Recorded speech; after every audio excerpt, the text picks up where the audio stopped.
जिस विचार को तुम्हारी चित्त वृत्ति में तुम लेकर आओगे तुम वैसे।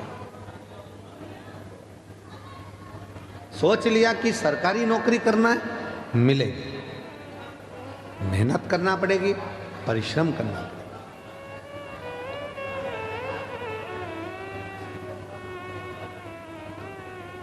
कैसे नहीं मिलेगी?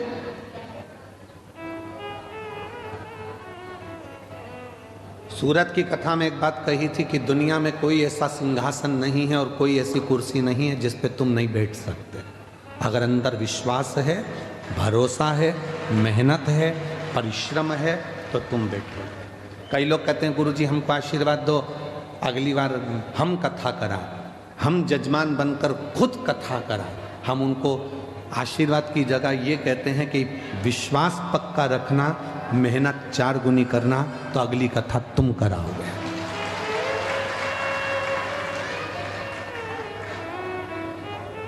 हम मेहनत ही ना करें, परिश्रम ही ना करें और सोचें कि सब कुछ मिल जाए तो नहीं मिल सकता। सीहोर वाले महाराज जी के पास में ऐसी कोई ना तो भभूति है, सीहोर वाले महाराज के पास ना कोई ऐसा टोना है, ना कोई ऐसा टोटका है कि हम तुमको दे दें और तुम्हें गड़ा हुआ सोने के हंडे मिल जाए।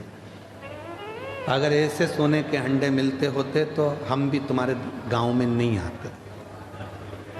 क्यों आते? बोलो सही है कि गलत है? मेहनत करना है, परिश्रम करना है, और वो मेहनत, वो परिश्रम एक दिन तुम्हें उन्नति की उस सीढ़ी पर लेकर जाएगा जिस पर तुमने कभी सोचा ही नहीं था तुम्हें पड़ा। कोई साधन नहीं। एक चने बेचने वाले का बेटा हूं, पिताजी चने बेचते थे।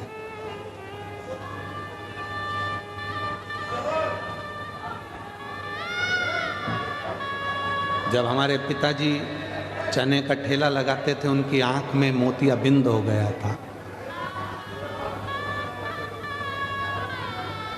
ऑपरेशन के लिए ग्वालियर लेकर गए, पैसा नहीं था। चने के ठेले को हम धकाते, बेचते, जो इकट्ठा होता वो रखते और पिताजी को ऑपरेशन कराते। माँ के पाँव में जो चांदी की पाँव की पायल थी वो भी बेच दी गई। माँ के पास में अगर कोई थोड़ी बहुत रकम थी वो भी निकाल कर बेच दी गई और पिताजी का आँख का ऑपरेशन करा। उस समय की बात है। हिम्मत नहीं आ रही।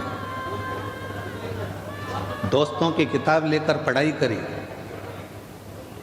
उनके कपड़े पहनकर स्कूल और कॉलेज चले गए। दूसरे का शादी का मंडप लगा था, उसी मंडप में अपनी बहन की शादी करी क्योंकि मंडप का पैसा भी नहीं था। हिम्मत नहीं हारी। और आज हिम्मत नहीं हारी, इसीलिए आप लोगों से कहते हैं किसी ने साथ नहीं दिया। जो इतना डोंडी पीटते हैं, परिवार इतना बड़ा है, कुटुंब इतना बड़ा है, रिश्ते इतने सारे हैं, कोई साथ नहीं देता। व्यर्थ की बात है। अकेले पैदा हुए हो, अकेले परिश्रम करना है और अकेले ही सिंहासन पर बैठना, कोई दूसरा नहीं आएगा। तुम किसको अपना दुखड़ा सुनाते हो? थोड़ा सा घर में तकलीफ हुई तो बहन को फ़ोन कर दिया, भांजी को फ़ोन कर दिया, बेटी को फ़ोन कर दिया, उसको फ़ोन कर दिया। नहीं नहीं, तुम्हारा दुखड़ा कोई नहीं मिटा सकता।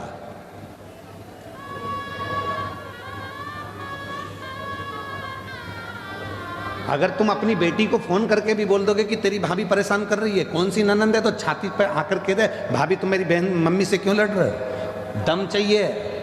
वो भी किसी की बहन है, वो भी किसी की बेटी है, वो भी बोल सकती है, उसमें भी सामर्थ्यता है। इसलिए किसी को अपना दुखड़ा मत कहो। दुखड़ा कहना है, एक लोटा जल लेकर शंकर जी के मंदिर में जाकर, वो जगत का बाप है, उससे इतना जरूर कहो कि बाबा मेरी जिंदगी के सारे दुख काट देना, कोई बुरा नहीं है।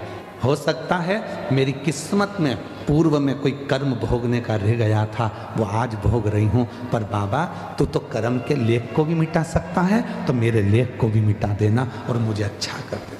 उसको कहो ना, किसको कह रही? भाई आया तो उसको कह दिया, बहन आई तो उसको कह दिया, रिश्तेदार आए तो उनको कह दिया। क्या कर लेंगे रिश्तेदार? शादी में सब खा पी के चले जाते हैं, 500 रुपए की एक प्लेट निपटा के, दूसरी बार कोई नहीं आता। तुम्हारे घर में क्या हो रहा है उनको कोई मतलब नहीं।